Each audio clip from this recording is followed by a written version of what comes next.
Hello dear students, a very good morning to all. Welcome to all in your Hindi language class. बच्चों, आज हम नया पाठ पढ़ेंगे, पाठ 6 वचन। इससे प्रीवियस क्लास में मैंने आपको पाठ 5 लिंग यह पढ़ाया था। वचन को शुरू करने से पहले आइए हम लिंग को रिवाइज करते हैं। तो बच्चों, जिस शब्द से हमें पुरुष तथा स्त्री जाति के होने का पता चलता है उसे लिंग कहते हैं। और लिंग के हमारे दो भेद होते हैं, पहला आपका पुल्लिंग और दूसरा आपका स्त्रीलिंग। इसमें पुल्लिंग किसे कहते हैं? जिस शब्द से हमें पुरुष जाति के होने का पता चलता है उसे पुल्लिंग कहते हैं। जैसे शेर, पिताजी, मोर आदि शब्द, ये हमारे पुल्लिंग के शब्द हैं। इसी प्रकार स्त्रीलिंग, स्त्रीलिंग किसे कहेंगे?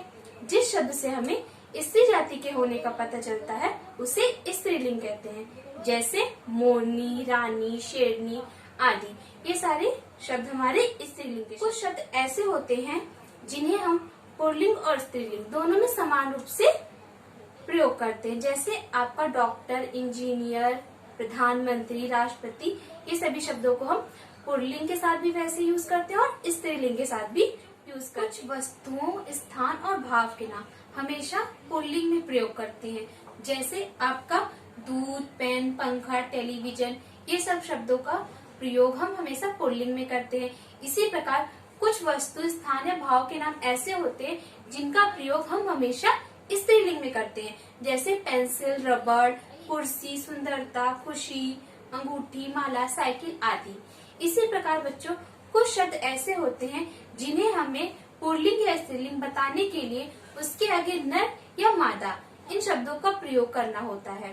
तो बच्चों, जैसे हमारा मच्छर, मच्छर शब्द ऐसा है जिसके आगे हमें पुल्लिंग और स्त्रीलिंग बताने के लिए, अगर हमें उसे पुल्लिंग बताना है तो उसके आगे हम क्या यूज करेंगे? नर मच्छर।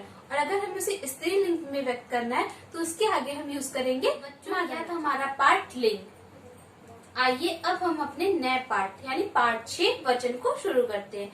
तो बच्चों, यहाँ पर एक पिक्चर दी हुई है। यहाँ पर एक पतंग है, यहाँ पर 3 पतंग है। तो बच्चों, जहाँ पर एक वस्तु होती है यानी वन, उसे हम कहते हैं एक वचन। और जहाँ पर ढेर सारी चीजें होती हैं उसे हम कहते हैं बहुवचन।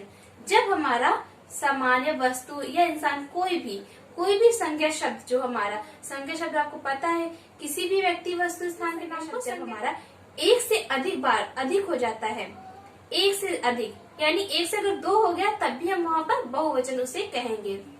इसी प्रकार तारा, ये एक है और यहाँ पर कई सारे तारे हैं। तो जब हम किसी एक चीज को व्यक्त करते हैं तो उसे हम कहते हैं एक वचन, और जब हम कई चीजों को व्यक्त करते हैं तो उसे हम कहते हैं बहुवचन।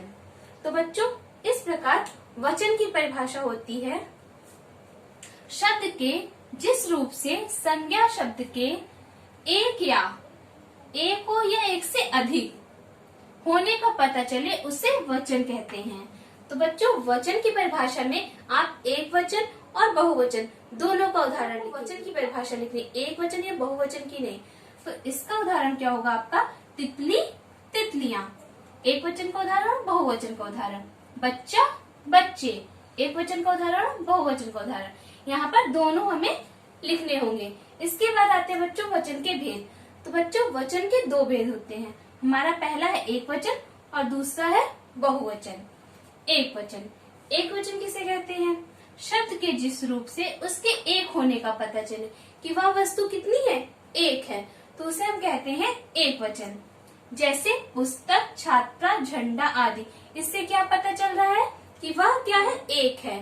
जैसे या मार्कर, ये कितना है, एक है, तो ये किस वचन में? हमारा एक वचन में। इसी प्रकार बहुवचन, शब्द के जिस रूप से उसके एक से अधिक होने का पता चले उसे बहुवचन कहते हैं। जैसे पुस्तकें, छात्राएं, झंडे आदि। तो बच्चों, यहाँ पर हमारी जो भी वस्तु है या जो भी चीज है वह एक से कितना होगा, अधिक होगा। एक से 2 होगा तब भी हम उसे बहुवचन कहेंगे, और एक से कई सारे होंगे तब भी हम वहाँ पर किसी भी शब्द के एक वचन से बहुवचन में बदलने से संज्ञा के साथ साथ क्रिया के रूप में भी कुछ चेंज होता है। जैसे ये तो हमने एक शब्द में दे दिया, तितली तितलियां, बच्चा बच्चे। इसी प्रकार हम इसे वाक्य में भी प्रयोग करते हैं। तो बच्चों जब हम इन्हें वाक्य में प्रयोग करते हैं तो जैसे बच्चा रो रहा है, ये हमारा एक वचन का वाक्य हो गया। जब इसे हम वाक्य में प्रयोग करेंगे बहुवचन में तो बच्चा ये हमारा एक वचन था, इसे हम बहुवचन करेंगे, बच्चे हो गया। इसी प्रकार इसकी क्रिया भी चेंज होती है, यानी जो उसके पीछे हम काम करने वाले शब्दों को क्रिया कहते हैं, तो उसकी क्रिया भी चेंज होती है। जैसे बच्चे रो रहे हैं आ गया, तो यह हमारा क्रिया चेंज हो गई है। तो बहुवचन बनाने के लिए हमें जो हमारा संज्ञा शब्द है उसे और उसकी क्रिया दोनों को चेंज करना होता है। तो बच्चों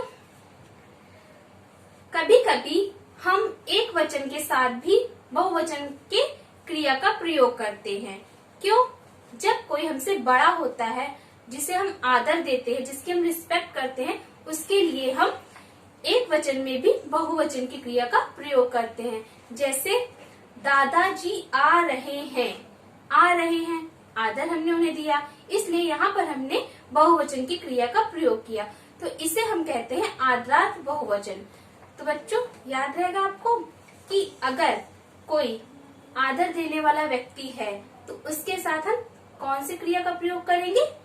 बहुवचन की क्रिया का, और वह शब्द हमारा क्या होगा? बहुवचन में होगा। इसी प्रकार कुछ शब्द होते हैं जो हमेशा एक वचन होते हैं पर उन्हें हम बहुवचन के समान प्रयोग करते हैं। जैसे आंसू, बाल, हस्ताक्षर, प्राण आदि। मैंने हस्ताक्षर कर दिए, उसके तो प्राण निकल गए। तो ये हमारा एक वचन है, लेकिन हम इन्हें बहुवचन में भी प्रयोग करते हैं। बच्चों कुछ संज्ञा शब्द हमारे ऐसे होते हैं जिन्हें हम एक वचन और बहुवचन दोनों में समान रूप से व्यक्त करते हैं। उन्हें हम वैसे ही यूज करते हैं जैसा एक वचन में करते हैं, वैसा ही हम उन्हें बहुवचन में करते हैं। जैसे शेर दहाड़ रहे हैं, ये हमारा बहुवचन हो गया। रहे हैं यानी बहुत ढेर सारे शेर हैं, और जब हम इन्हें एक वचन में प्रयोग करते हैं तब शेर दहाड़ रहा है, यहाँ भी हमने शेर का ही प्रयोग किया है। मतलब कुछ संज्ञा शब्द हमारे ऐसे होते हैं जिन्हें हम बहुवचन में लिखे या एक वचन में लिखे, उनका रूप वैसा ही रहता है। इसी प्रकार आपका शब्द है भीड़, पानी, पेड़। ये सारे शब्द हमारे ऐसे हैं जिन्हें हम एक वचन और बहुवचन दोनों में समान रूप से प्रयोग कर। कुछ एक वचन और बहुवचन के शब्द हैं, उन्हें मैं आपको बता दे रही हूँ। जैसे पौधा, पौधे, बच्चा, बच्चे, कांटा, कांटे, पैसा, पैसे, पुस्तक, पुस्तकें, भाषा, भाषाएं। इसी प्रकार माला, मालाएं, बात, बातें, टोपी, टोपियां। बच्चों जब आप एक वचन से बहुवचन में शब्द को परिवर्तित करते हैं तब आपके जैसे कोई शब्द है तितली, तितली में हमारा एक वचन में लास्ट में यानी आखिरी अंत में हमारा क्या है? बड़ी की मात्रा है। लेकिन जब हम इसको बहुवचन में बदलते हैं तो हमारा छोटी की मात्रा हो जाती है। इसे आप ध्यान रखिएगा। जब भी आपका कोई शब्द है उसमें उसके आखिरी में, पहले नहीं, पहले अगर छोटी की मात्रा वो छोटी की ही रहेगी, बड़ी की है तो बड़ी की ही रहेगी। लेकिन अगर उसके अंत में यानी अंतिम वाले वर्ण पर वहां पर बड़ी की मात्रा होती है, तो जब हम उसे बहुवचन में कन्वर्ट करते हैं यानी बहुवचन में उसे बदलते हैं तब वहां पर वो छोटी की मात्रा में परिवर्तित हो जाता है और उसके साथ में या में आ की मात्रा और चंद बिंदी यह लग जाता है। इसी प्रकार बकरी, बकरी, छतरी, छतरी। यहाँ पर रा में कौन सी मात्रा है आपकी? बड़ी की मात्रा। और जब हम इसे बहुवचन में प्रयोग करेंगे तो छतरी, रा में छोटी की मात्रा और या के ऊपर चंद्रबिंदी, छतरियां, यह हो जाता है। तो हमेशा आप इस बात को ध्यान रखिएगा। तो बच्चों इस पार्ट में हमने क्या सीखा, आइए शॉर्ट में से हम समझते हैं। शब्द के जिस रूप से एक से अधिक होने का पता चले, एक हो या एक से अधिक, उसे हम वचन कहते हैं। और वचन के दो भेद होते हैं, पहला आपका एक वचन और दूसरा है बहुवचन। एक वचन किसे कहते हैं? जिस शब्द से हमें एक वस्तु के होने का पता चले उसे एक वचन कहते हैं। इसी प्रकार बहुवचन किसे कहते हैं? जिस शब्द से एक से अधिक होने का पता चले उसे बहुवचन कहते हैं। बदलने से संज्ञा के साथ साथ क्रिया में भी परिवर्तन होता है। आदर देने के लिए हम एक वचन के साथ बहुवचन का प्रयोग करते हैं, यानी एक वचन होने पर भी हम उसमें बहुवचन का प्रयोग करते हैं, यानी बहुवचन की क्रिया का प्रयोग करते हैं।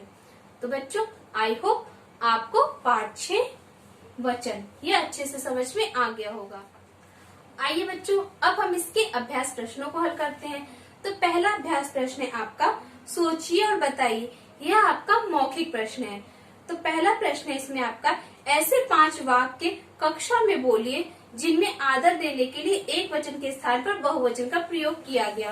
तो बच्चों, आपको पता ही है इस समय हमारी ऑनलाइन क्लासेस चल रही हैं, तो आप तो बता नहीं सकते हो, इसलिए इस प्रश्न का उत्तर आप मुझे क्लास वर्क के रूप में होमवर्क कॉपी में करके दिखाएंगे। यानी इन मौखिक प्रश्नों का उत्तर आपको अपनी होमवर्क कॉपी में as a class work send करना है मुझे।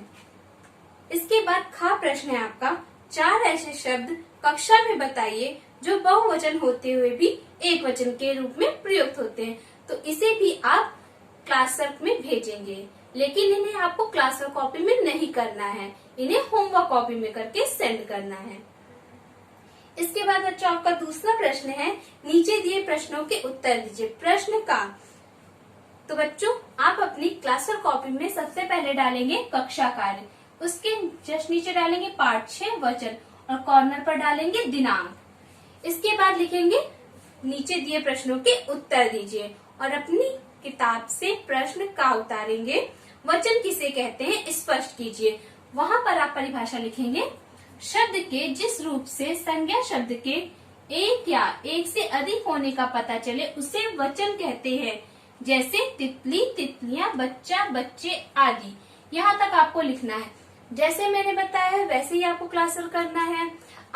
मैंने बोर्ड पर जो लिखा है आप ऐसे ही पूरा डायग्राम बना के कर देते हो, तो ऐसे नहीं करना है। वचन कितने प्रकार के होते हैं उनके नाम लिखे। तो बच्चों, वचन कितने प्रकार के होते हैं? 2 प्रकार के, एक वचन और बहुवचन। इसके बाद है प्रश्न गा, एक वचन किसे कहते हैं उदाहरण देकर समझाइए। तो एक वचन की परिभाषा है आपकी, शब्द के जिस रूप से उसके एक होने का पता चले उसे एक वचन कहते हैं। जैसे पुस्तक, छाता, झंडा आदि। इसके बाद है प्रश्न घा, बहुवचन किसे कहते हैं उदाहरण देकर समझाइए। बहुवचन, शब्द के जिस रूप से उसके एक से अधिक होने का पता चले उसे बहुवचन कहते हैं। जैसे पुस्तकें, छात्राएं, झंडे आदि। तो बच्चों, ये थे आपके प्रश्न। इन्हें आपको अपनी क्लास वर्क कॉपी में राइट करना है। जैसे मैं आपको क्लास वर्क सेंड करती हूँ, सेम टू सेम आपको उसे वैसे ही राइट करना है। इसके बाद बच्चों आपका तीसरा प्रश्न, नीचे दिए गए शब्दों को बहुवचन में बदलिए। तो वन साइड आपका लिखा हुआ एक वचन एंड अदर साइड है बहुवचन। तो हमें एक वचन को बहुवचन में बदलना है। जैसे घड़ी, घड़ी का क्या होता है? घड़ियाँ। यहाँ पर घड़ी में हमारा बड़ी की मात्रा है और जब इसे हमने बहुवचन में बदला तो वह किस में चेंज हो गई? छोटी की मात्रा में। तो इसे आप ध्यान रखिएगा। इसी प्रकार घोड़ा, घोड़े, गमला, गमले, कटोरी, कटोरियाँ, गाड़ी, गाड़ियाँ, चूड़ी, चूड़ियाँ, माला, मालाएं, रुपया, रुपये। इसके बाद चौथा प्रश्न है आपका, कोष्ठक में से उचित शब्द चुनकर खाली स्थान भरिए। प्रश्न का, मैंने बाजार से खाली जगह का गुलदस्ता खरीदा। तो यहाँ क्या भरेंगे हम? फूलों। प्रश्न खा, कल माला ने खाली जगह की पुस्तक खरीदी। तो यहाँ क्या भरेंगे? कहानियों। गा, भारत में 4 खाली जगह होती हैं। क्या भरेंगे? ऋतुएं। घा, माँ ने बाजार से ताजी खाली जगह खरीदी। तो यहाँ क्या भरेंगे? सब्जियाँ। अंगा, चिड़िया ने खाली जगह से घोंसला बनाया। यहाँ क्या भरेंगे? तिनकों। चा, गांव में सभी के खेतों पर खाली जगह लहलहा रही हैं। क्या भरेंगे? फसलें। इसके बाद है छ, जंगली खाली जगह ने गन्ने के खेत उजाड़ दिए। तो क्या यहाँ क्या भरेंगे हम? हाथियों। इसके बाद है प्रश्न 5, नीचे दिए रंगीन शब्दों के वचन बताइए। प्रश्न का दादाजी आए हैं, तो दादाजी हमारा क्या है, बहुवचन। क्यों? क्योंकि यहाँ पर हम एक वचन के साथ भी बहुवचन का प्रयोग करेंगे। क्यों? क्योंकि हम उन्हें आदर देते हैं। इसके बाद प्रश्न खा, मजदूर काम कर रहे हैं, तो यहाँ पर एक मजदूर तो काम नहीं कर रहा है, कई सारे कर रहे हैं, तो यह किस में होगा, हमारा बहुवचन में। रोमा खेल रही है, रोमा, रोमा हमारा एक वचन है। विद्यार्थी परीक्षा दे रहा है, यहाँ पर एक विद्यार्थी की बात की गई, इसलिए यह किस में है, हमारा एक वचन में। अंगा, महाराज पधार रहे हैं, तो महाराज को भी हम आदर देते हैं, तो यहाँ पर क्या होगा, हमारा बहुवचन। इसके बाद है प्रश्न 6, नीचे कुछ चित्र दिए गए हैं, इनके वचन लिखिए। तो बच्चों इस प्रश्न को आपको स्वयं करना है एज अ होमवर्क। इसके बाद है प्रश्न 7, रंगीन शब्दों को एक वचन में बदलकर वाक्य दोबारा लिखिए। प्रश्न का, उसकी बातें सुनकर मुझे हंसी आ गई, तो यहाँ पे हमें किसे चेंज करना है, बातें। तो बातें का एक वचन क्या होगा, हमारा बात। उसकी बात सुनकर मुझे हंसी आ गई। इसी प्रकार बच्चों आपको प्रश्न खा, गा और घा होमवर्क में करना है। इसके बाद प्रश्न 8, नीचे दिए चित्रों को देखकर उनके एक वचन लिखिए। तो यहाँ बच्चों जो पिक्चर दी हुई है वो बहुवचन में है, तो हमें उसका एक वचन लिखना है। जैसे यहाँ पर ढेर सारी पतंगे हैं, तो इसका एक वचन क्या होगा, पतंग। इसी प्रकार आपको प्रश्न 8 होमवर्क में करना है। तो बच्चों आपको क्लास वर्क में प्रश्न 3, 4 और 5 फिल करके सेंड करना है। इसके बाद आपका प्रश्न 6, 7 और 8 ये होमवर्क है, तो इसे आप होमवर्क में सेंड करेंगे। और प्रश्न उत्तर जो मैंने क्लास वर्क में आपको आज कराए हैं उन्हें भी आपको याद करना है और याद करके उसे होमवर्क कॉपी में लिखना है, उसे भी आप होमवर्क में सेंड करेंगे। बच्चों आज आपको पार्ट 6 वचन के अभ्यास प्रश्न 2, 3, 4, 5 किताब में भरना है, और जो कक्षा कार्य यानी क्लास वर्क मैंने आपको सेंड किया है उसे आपको अपनी क्लास वर्क कॉपी में साफ और सुंदर राइटिंग में लिखकर सेंड करना है। आज का गृह कार्य है आपका पार्ट 6 वचन के अभ्यास प्रश्न 6, 7, 8 किताब में भरिए, और प्रश्न 2 के का, खा, गा, घा के उत्तर याद करके अपने होमवर्क कॉपी में लिखिए। Thank you students. Thanks for watching and always keep smiling and take care.